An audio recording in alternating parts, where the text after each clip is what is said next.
Hello students, welcome back. Let us resume our discussion in section 2. Previously we talked about the expected value expression of composite random variables.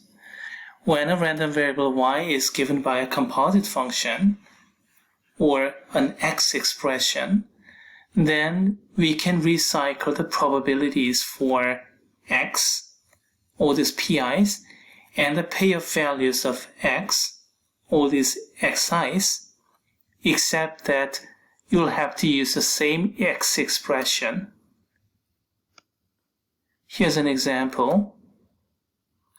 When you have a random variable x and then two more random variables, capital X squared or capital X minus 2 squared, both are given by a composite random variable.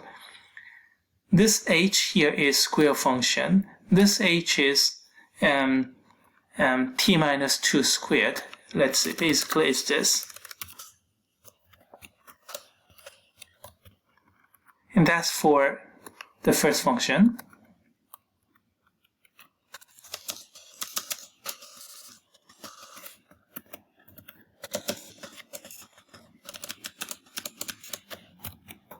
And this for like this, you see. So this is associated to this, that's associated to that. And you can calculate the expected value like this. Original, straightforward, -1, 1, 3, and then probabilities, 5, 3, 2, yes. Now how about x squared function? Same probability, 5, 3, 2, but we have -1 squared, 1 squared, 3 squared, which will be 1, 1, 9. We saw that before. So that's an example of this shortcut. How about the next expression? Excuse me, there's a typo, x minus 2 squared. And if you calculate this x minus 2 squared for -1, 1, 3, as you saw before, we get 9, 1, 1, and you get this kind of computation.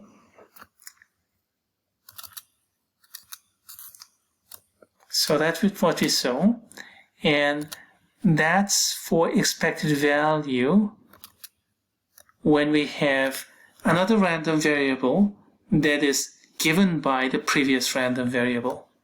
If they are completely unrelated, then you can't do this. Now let us utilize this for variance and standard deviation, especially variance. You can express variance using the expected value notation. You see, this is the definition of variance. This is deviation, deviation squared, times the probability, and add them all up. Yes, that's a variance. So this part is a variance.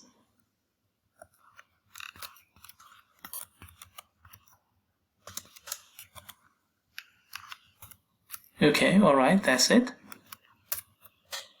But then again, this expression here is basically this expression here.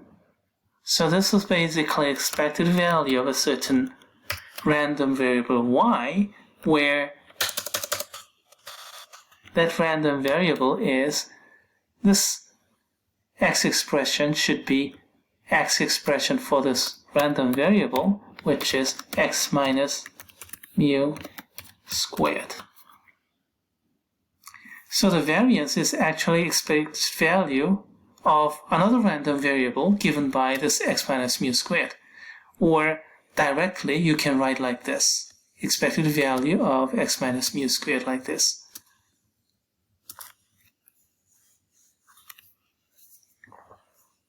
And that's not the only use of this expected value of some expression.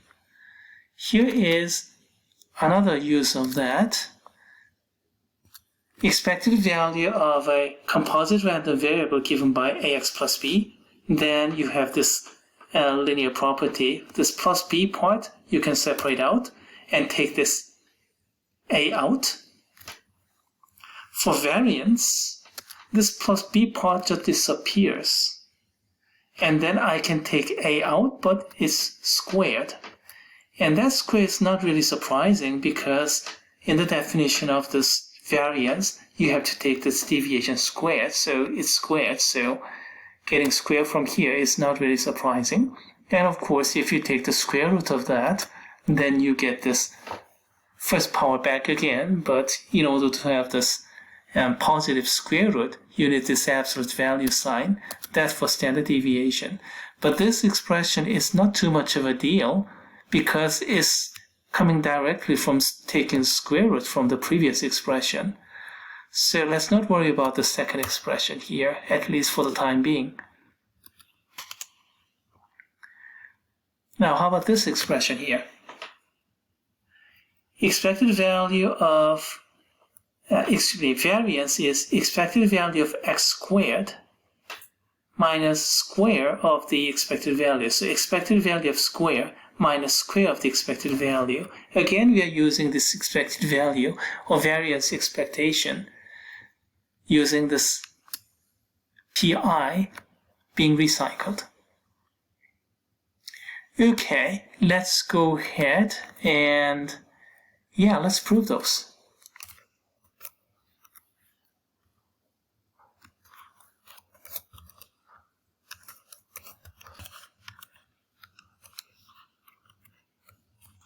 Okay, let's prove that.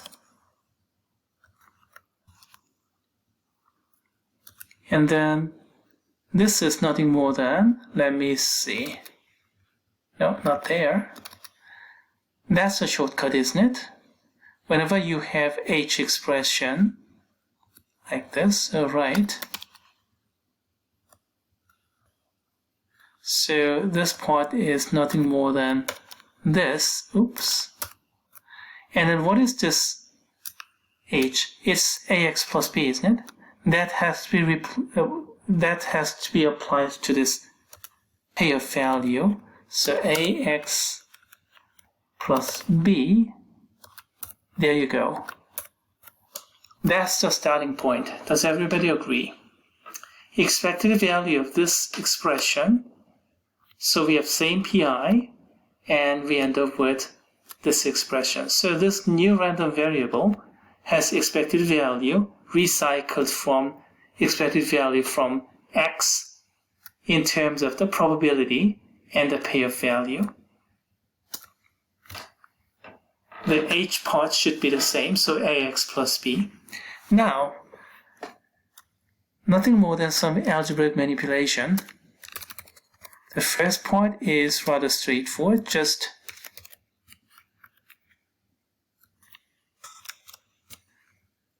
straight ahead simplification. I don't know if you can call it simplification, excuse me, just distributive law. Okay, and then I can separate these additions. This may require a bit of a explanation.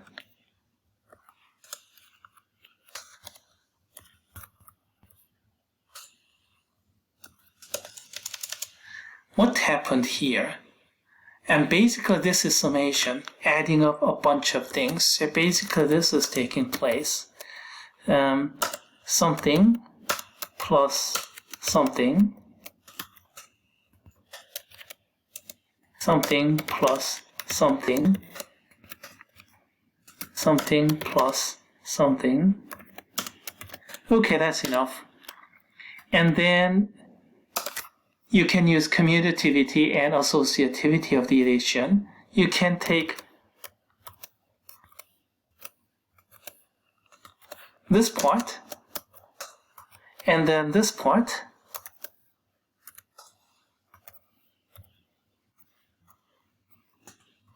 separately.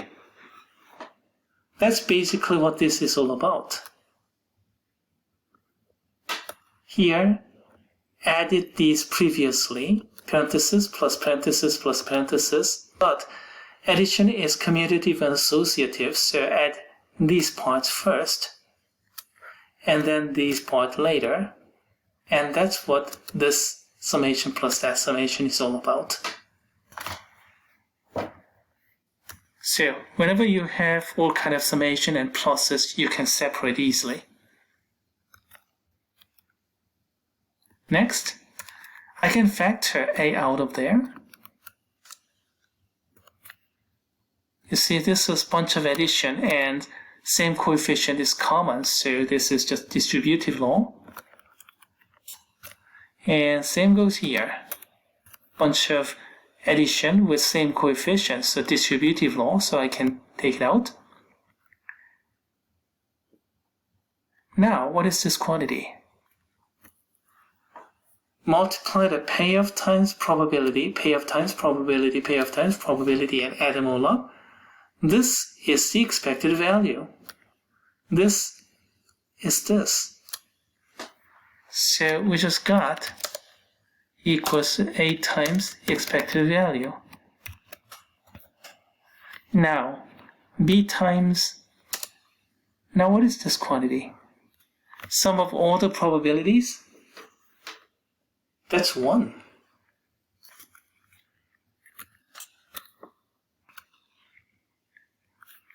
So probability of each payoff, but all the payoffs put together, then they'll cover entire sample space. So that's times 1. So times 1, I don't really have to write it. So I can simply write it as plus B. And that'll complete the proof.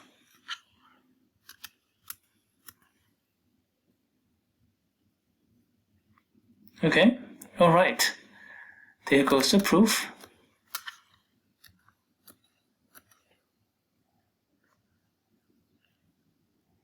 All right. Next. How about this? So, variance. Let me see if I have enough time for this. I think I have enough time. Okay, let's try. So variance, all right, let's do that. So what's the variance of AX plus B?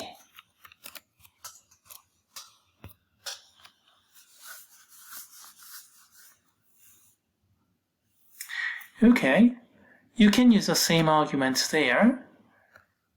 We are recycling the same PI part. Let me see, where's the variance? Where's the definition of the variance? That's the variance.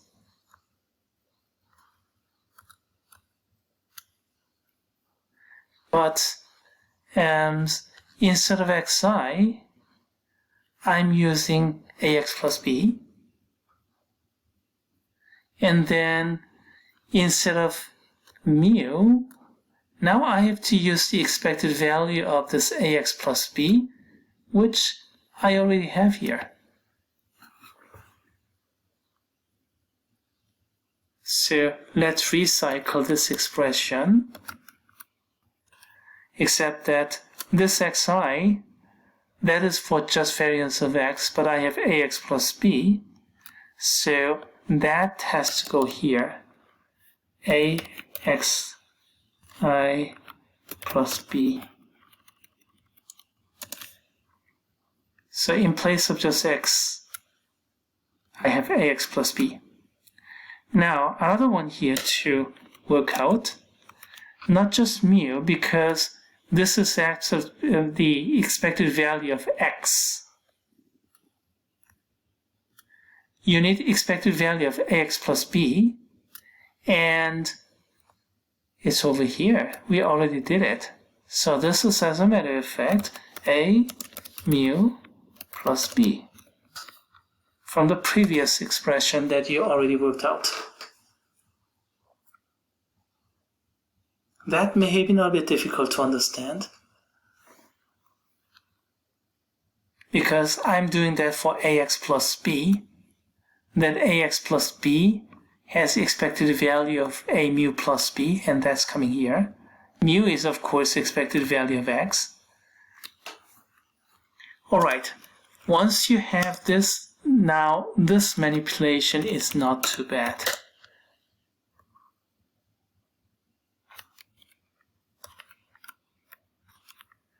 A part, B part together.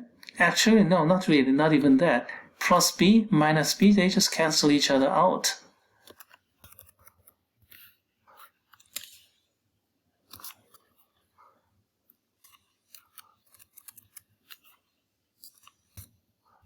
So that's what you get.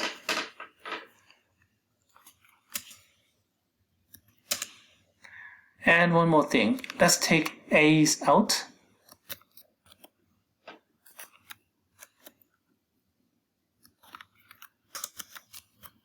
I'm taking A outside of the square, so I have to get A squared.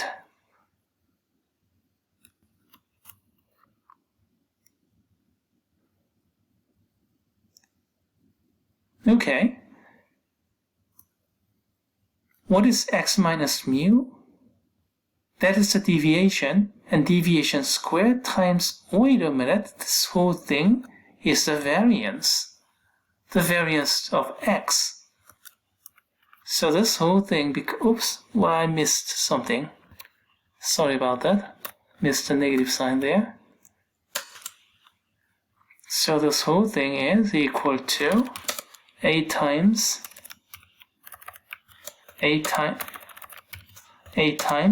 variance of x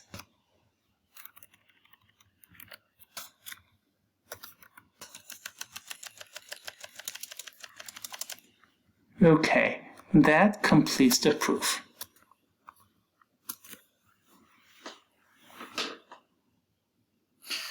By the way, there used to be one more here. The standard deviation.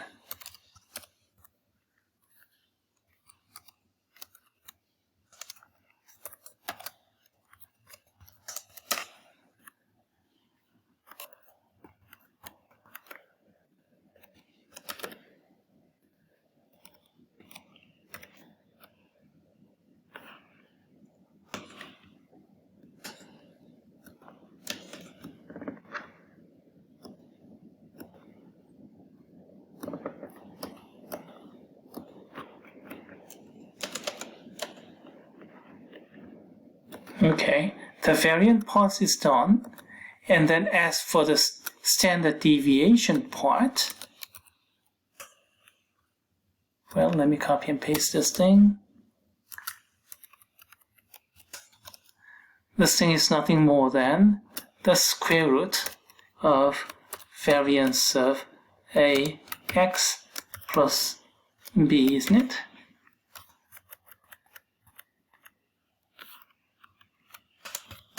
And then that's as we did before. Oh, wait a minute, I forgot the square. Yeah, it was square there, just a typo. So square root of a squared variance, alright? And then take the square outside of the square root, that's absolute value of a. Remember, not just a, because a can be negative, and then that's absolute value of a times the standard deviation.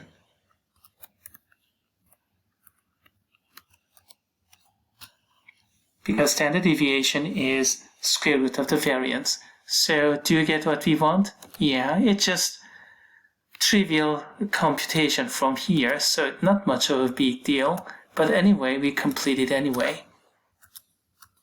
So that's also done. So this proof is also complete. We still have one more to go.